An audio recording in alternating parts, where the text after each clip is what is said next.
बहनों और भाइयों, हमारे सामने बहुत सारे लक्ष्य हैं। एक चीज हम सबको इस बारे में ध्यान रखना होगा और वह इस बात को लेकर के रखना होगा कि किन कारणों से वे कौन सी परिस्थितियां थी कि समाज बटा हुआ था और हमारे पूज्य आराध्य देव स्थल अपमानित हो रहे थे।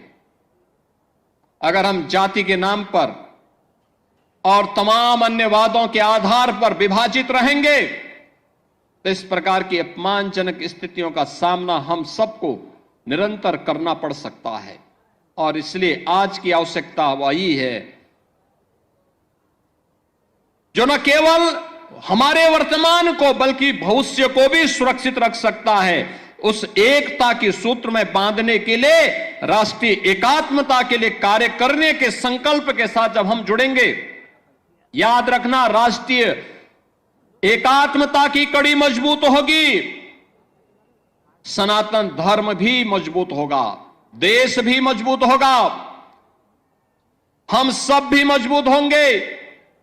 लेकिन अगर हमारा देश कहीं किन्हीं कारणों से आपस में ही विभाजित होकर के कमजोर होगा,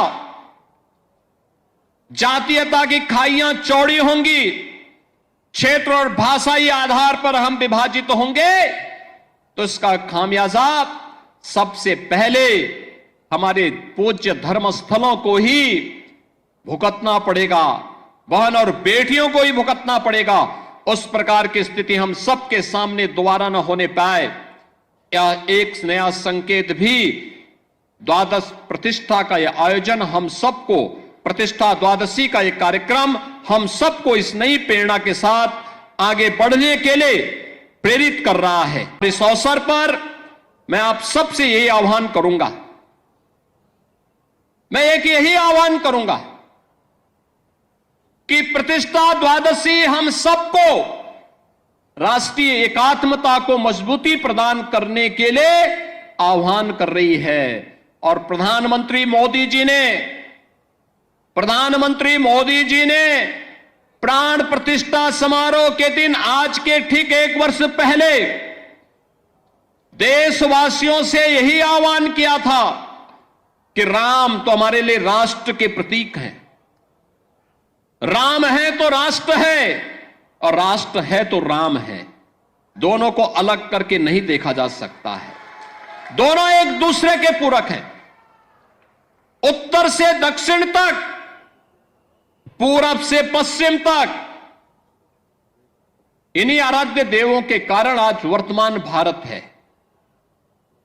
और इस नए भारत को आज जिस दिशा में प्रधानमंत्री मोदी जी के नेतृत्व में आज आगे बढ़ाया जा रहा है, इसके लिए हम सबकी जिम्मेदारी बनती है कि हम सब उस अभियान का हिस्सा बने, उस अभियान का हिस्सा बने।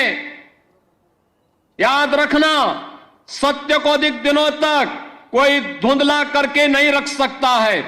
सत्य एक दिन सबके सामने उजागर होगा और सत्य का उजागर होना ही अयोध्या में राम जन्मभूमि पर प्रभु रामलला के भव्य मंदिर के निर्माण के रूप में हम सबके सामने सत्य के रूप में देश और दुनिया देख रही है। राम जन्मभूमि में प्रभु राम का यह भव्य मंदिर का निर्माण दुनिया में दबी कुचली सभ्यता और संस्कृति के लिए एक नया संदेश भी है। लोकतांत्रिक तरीके से, संविधान सम्मत तरीके से वे अपने अधिकार लिए जा सकते हैं। यह अधिकार अयोध्या में राम जन्मभूमि के लिए हुए अनगिनत बलिदान और उन सब मूल्यों के साथ अग्नि परीक्षा के दौर से बार बार गुजरने के बावजूद भी अपना धैर्य न खोना इस अभियान का हिस्सा रहा है। हम सब निरंतर इस पथ के अनुगामी बनेंगे।